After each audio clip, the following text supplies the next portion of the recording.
If I asked you to close your eyes and, conjure up the ultimate image of a revolutionary who appears, I'm willing to bet that for 90% of people, the image that resolves in the mind's eye is Emiliano Zapata. Oh, absolutely. It's the sombrero, the bullet belts crisscrossed over the chest like a bandolier, and that mustache. I mean, it's the most magnificent, thick mustache in the history of political rebellion. He is, you could argue, the visual icon of the Mexican Revolution. It's an incredibly powerful image, isn't it? It's an image that has been, well, commodified. It's printed on everything from pesos to protest banners, T-shirts, even hot sauce bottles for over 100 years. But the problem with that level of iconography is that it just flattens the human being. Yes. It turns a really complex historical figure into a logo. Exactly. And with Zapata, that flattening effect has pulled his memory into completely opposite directions. It's a tug of war.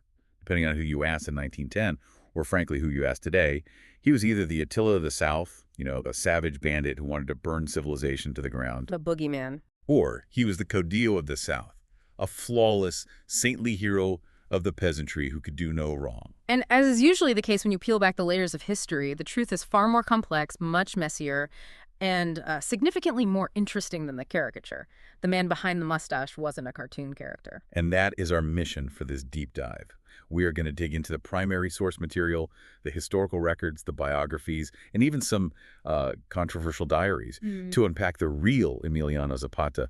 We want to introduce you to a man who is a skilled horse whisperer, a surprisingly snappy dresser, a man who likely spoke Nahuatl as well as Spanish, and a rigid idealist who ended up fighting every single president who crossed his path. It is a story of betrayal, of radical politics, and some really surprising contradictions. And speaking of contradictions, here is the hook for later.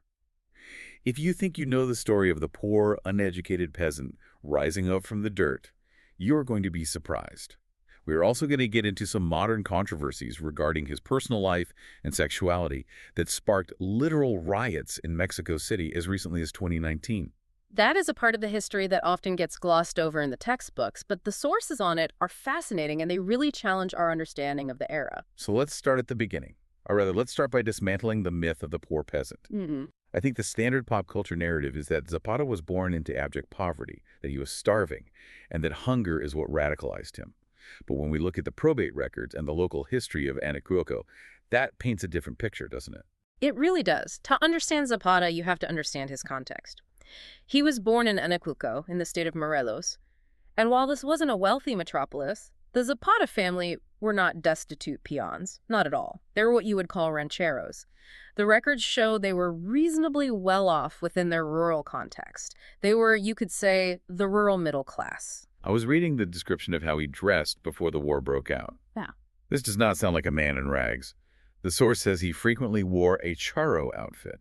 We're talking tight-fitting black cashmere pants with silver buttons down the legs, fine linen shirts, and silk scarves. He took immense pride in his appearance.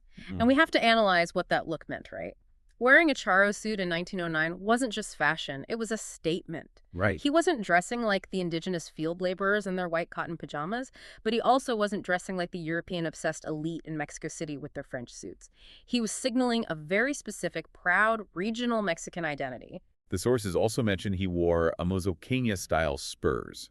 Now, I had to look this up, but that refers to Amazoc, Puebla, which was famous for its high-end metalwork. Exactly. These were status symbols. They implied he had disposable income. Zapata wasn't a day laborer. He was an entrepreneur. He owned land.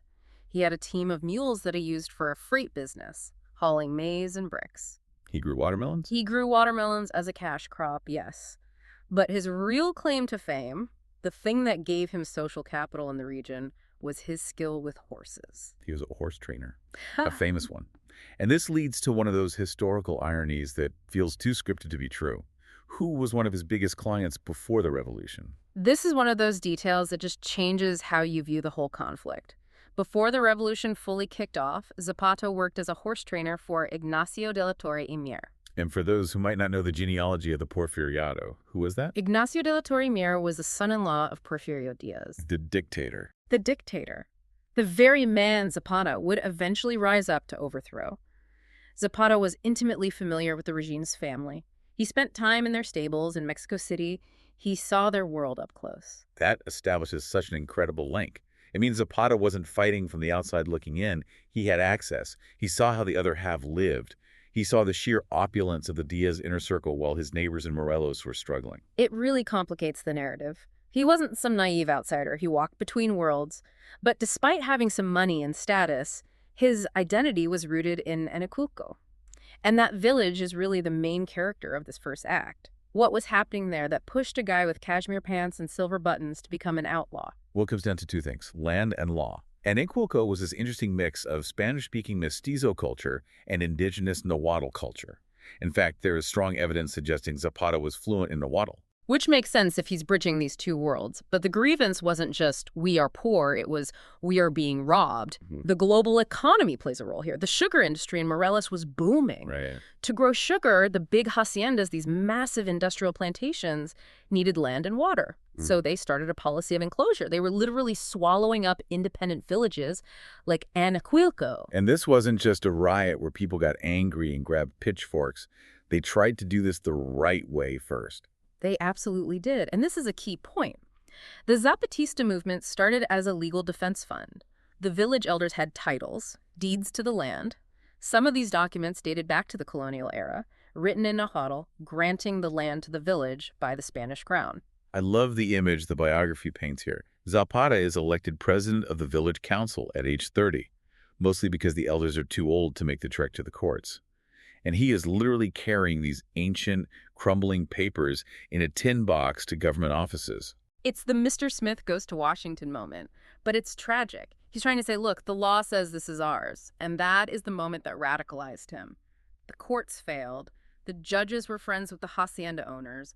The system was rigged. There's a story that they even met with Diaz at one point, got a vague promise. Right, and then Diaz just turned around and had Zapata drafted into the army to get rid of him. A classic move. That's the breaking point. When the law fails so completely and the institutions are closed to you, what is left? Revolution.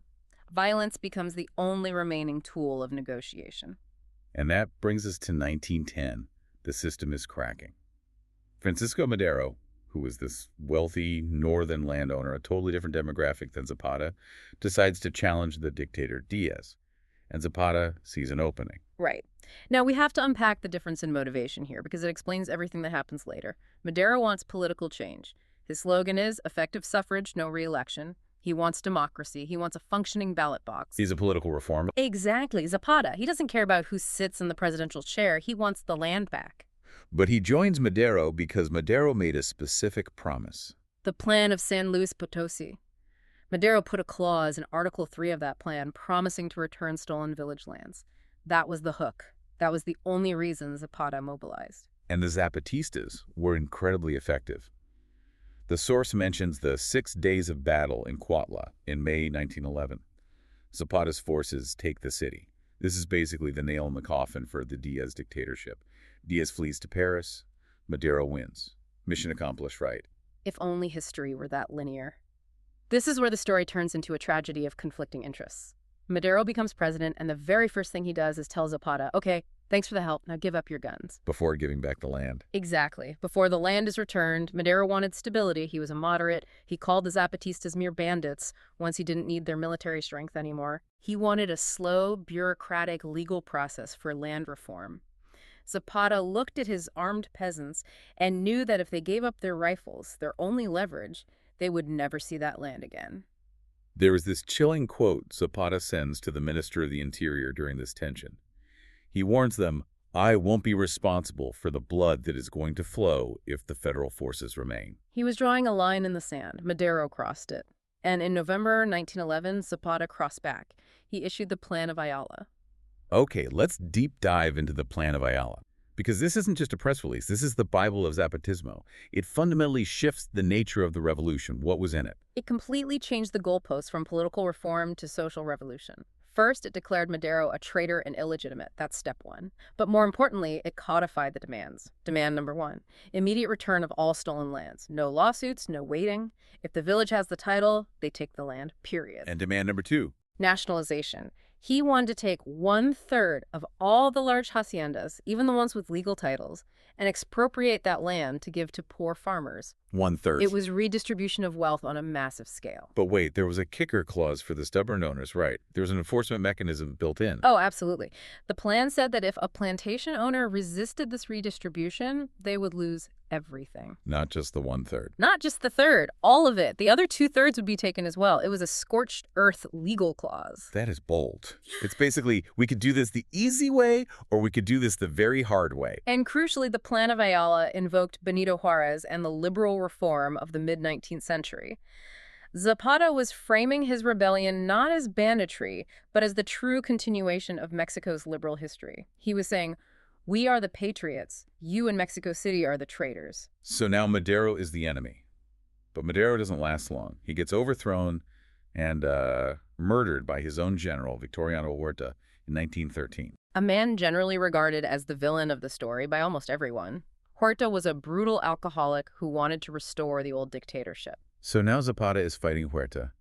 And this leads to this sort of Avengers Assemble moment, where all the revolutionary leaders try to team up against the common enemy.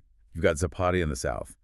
And in the north, you've got Pancho Villa and Venustiano Carranza. It was purely an enemy of my enemy situation. They all hated Huerta, and militarily they were unstoppable. They managed to beat him in 1914.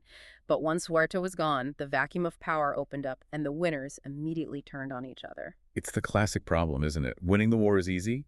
Agreeing on the peace is hard.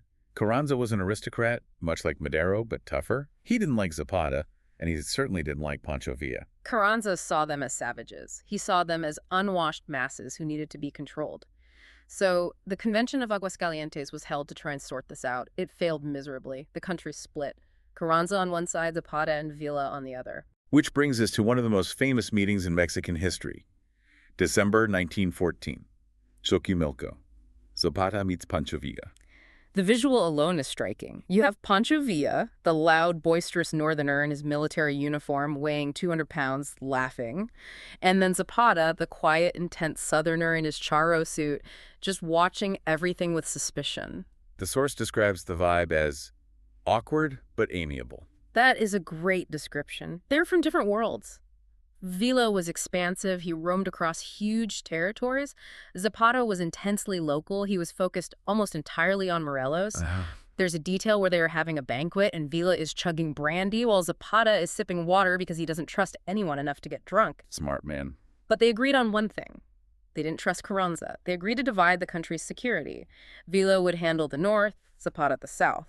But like most long-distance relationships in a war zone, it fell apart. It did. Villa promised weapons that never arrived. Carranza's general, Alvaro Obregón, was a military genius and started defeating Villa in the north. This left Zapata isolated in the south. But strangely, this isolation led to what might be the most fascinating period of Zapata's life. 1915, the Morelos Commune. This is the eye of the storm. While the rest of Mexico was tearing itself apart in a brutal civil war, Zapata had total control of Morelos, and he actually did it. He implemented the Plan of Ayala. He didn't just talk about it in speeches, he put it into practice. No, they physically redistributed the hacienda lands, village councils took over local government, and the source has this incredible detail regarding the economics of the commune. While Mexico City was starving because of the war and inflation, the peasants in Morelos had more to eat than they did in 1910. That is so counterintuitive. Usually, war brings famine. It happened because they switched the crop base. For decades, the land had been used for sugar cash crops for export. You can't eat sugar. You can't eat sugar. Zapata told them to plant corn and beans. They returned to subsistence farming. So they were eating better, and prices were lower. It was a functioning agrarian society. They established schools. They tried to create a credit bank for farmers. It sounds almost utopian compared to the chaos outside. There's even a mention of a bullfight where Zapata and his nephew participated as the matadors. Right, just life going on. It shows that Zapata wasn't just a guerrilla fighter. He had a vision for a society that could actually work. But of course, with Carranza winning in the north, the storm was coming back. And it came back hard. Carranza sent the army to burn Morelos to the ground. Before we get to the tragic end of that storm, I want to pivot to the man himself. We talked about his clothes, but let's talk about his personal life. Because if the poor peasant myth is wrong, the stoic asexual monk myth is also definitely wrong. Definitely wrong. Yeah. Zapata had a very complex personal life. The records show he had 16 known children with 9 different women. Wow, that is a busy life on top of running a revolution. And his life was touched by tragedy constantly. One of his sons died from a rattlesnake bite. A daughter died from a scorpion sting. It just reminds you of the harsh reality of living in the countryside at that time, revolution or not. But there's another aspect of his personal life that historians have been debating, especially recently. And this circles back to the source material from the album of Amada Diaz. This is where we have to tread carefully but honestly with the sources. Amada Diaz was Porfirio Díaz's daughter and the wife of Ignacio de la Torre Mier, the guy Zapata worked for. His old boss. His old boss.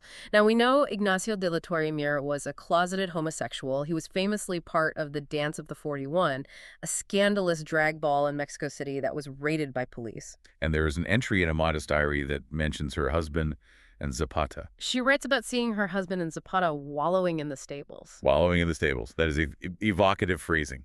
It is, and it has led to a lot of historical speculation. Later, when Mier was imprisoned by the revolutionaries, Zapata went out of his way to protect him. He saved him from execution. Some historians argue this suggests a relationship that went beyond employer-employee. And it's not just Mier. There's mention of Manuel Palafox. Right. Manuel Palafox, known as the Blackbird. He was Zapata's personal secretary and a key intellectual in the movement. He helped write the agrarian laws. His homosexuality was apparently an open secret among the troops. So you have this movement that is often associated with machismo, guns, mustaches, violence, but the inner circle seems to have been more fluid than people assume. It challenges the stereotype. The source material suggests Zapata prioritized loyalty and the cause over the social prejudices of the time. He didn't purge Palafox until Palafox became a political liability for other reasons. It adds a layer of humanity and complexity to Zapata. He wasn't a caricature. He was a man navigating a very complicated world, and it seems he judged men by their commitment to the land, not their private lives. It certainly makes the hyper-macho image a lot more nuanced. But let's get back to the timeline. It's 1919. Carranza is president. He wants Zapata gone. And he realizes he can't beat him on the battlefield. Zapata knows the mountains too well, so they decide to use treachery. This is a plot straight out of a spy novel. General Pablo Gonzalez, who is hunting Zapata, sets a trap. He uses a colonel named Jesus Guajardo. The bait. The bait. Gonzalez publicly accuses Guajardo of being a drunk and a traitor. He creates a fake scandal, even having Guajardo arrested briefly. Guajardo then writes to Zapata saying, "They've disgraced me. I want to defect. I'll bring my men and weapons to your side." Now, Zapata wasn't an idiot. He had survived assassination attempts before. He was suspicious. He asked Guajardo to prove it. And the proof is brutal. It is horrific. To prove he was a real traitor to the government, Guajardo attacked a federal garrison at Yuracatepec. It was a mock battle in the sense that it was staged by the generals, but the casualties were real. Wow. Guajardo actually executed former Zapatistas who had defected to the government.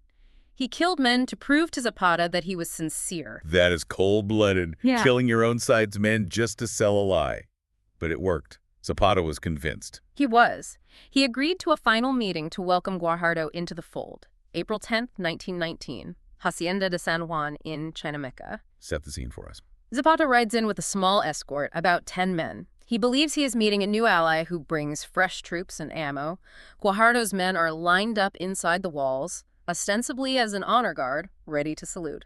Bugle sounds the honor call. That was the signal. As the last note faded, the soldiers raised their rifles and fired point blank. Zapata and his escort were riddled with bullets. He died instantly, falling from his horse. It's such a violent, abrupt end. And the government didn't just want him dead. They wanted to kill the myth. They displayed his body for 24 hours in Cuautla.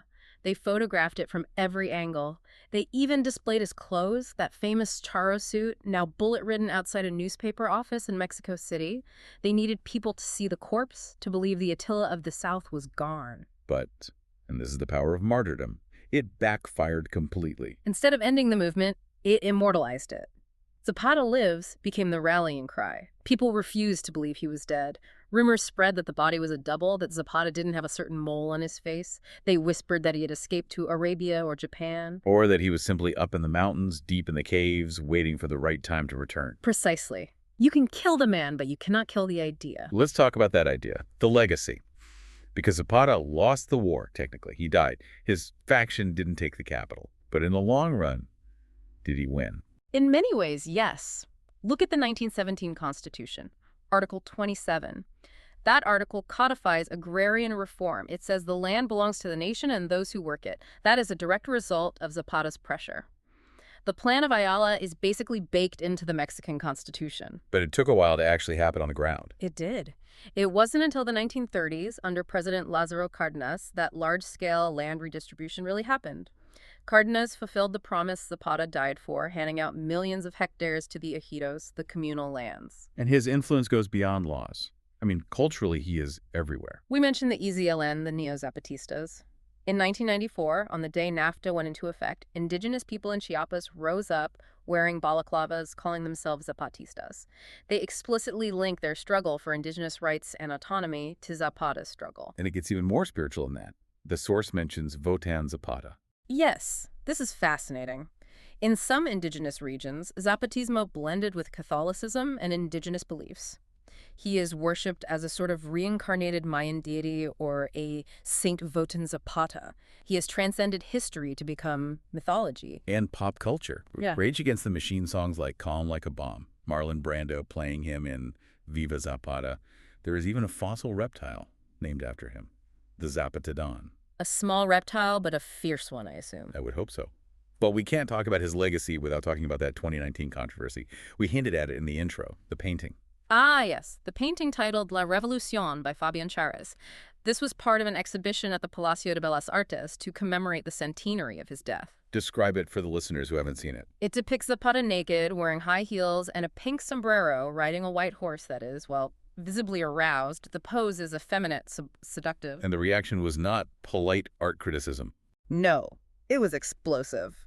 Farmer unions, the campesinos who revere Zapata as their saint, stormed the museum. They physically attacked LGBTQ activists who were there to support the artist. Zapata's grandson threatened to sue the government. They called it a desecration. The artist, Charas, said he wanted to challenge the machismo associated with the revolution, to present a different kind of masculinity. But for the campesinos, it was an insult to their identity. It shows that 100 years later, Zapata isn't just a dusty figure in a textbook. He is still a live wire. His image still has the power to incite violence and passion. And they had put a label next to it in the end, right? They eventually had to put a label next to the painting stating that the family disagreed with it. A compromise label. That feels like such a modern solution to a historical fight. It really does, but it highlights the tension we started with. Who owns Zapata? Is he the hyper-masculine hero of the farmers, or is he a symbol of liberation that can be reinterpreted by the queer community? So we've unpacked the man, the myth, the horse trainer, the radical, the martyr. Yeah. What are we left with? We are left with a man of contradictions. A well-off horse trainer who died for the poorest of the poor. A labeled bandit who established a functional government in Morelos when the actual government couldn't. A symbol of machismo whose personal life and modern interpretations challenge that very concept. And a man who is still, in a very real way, walking with us. That chant is the most poignant part of his legacy. Si Zapata viviera, con nosotros anduviera. If Zapata lived, he would walk with us. So here's the thought I want to leave you with today. If Zapata did walk into modern Mexico or any modern nation really wearing his charro suit, holding his rifle, and demanding that the land belongs to those who work it, would he be hailed as a hero? Right. Or would he be considered a dangerous radical and hunted down all over again? That is the question. We love the icon on the t-shirt. I'm not sure we are always ready for the man himself. Something to think about. Thanks for listening to this deep dive into Emiliano Zapata. We will catch you on the next one.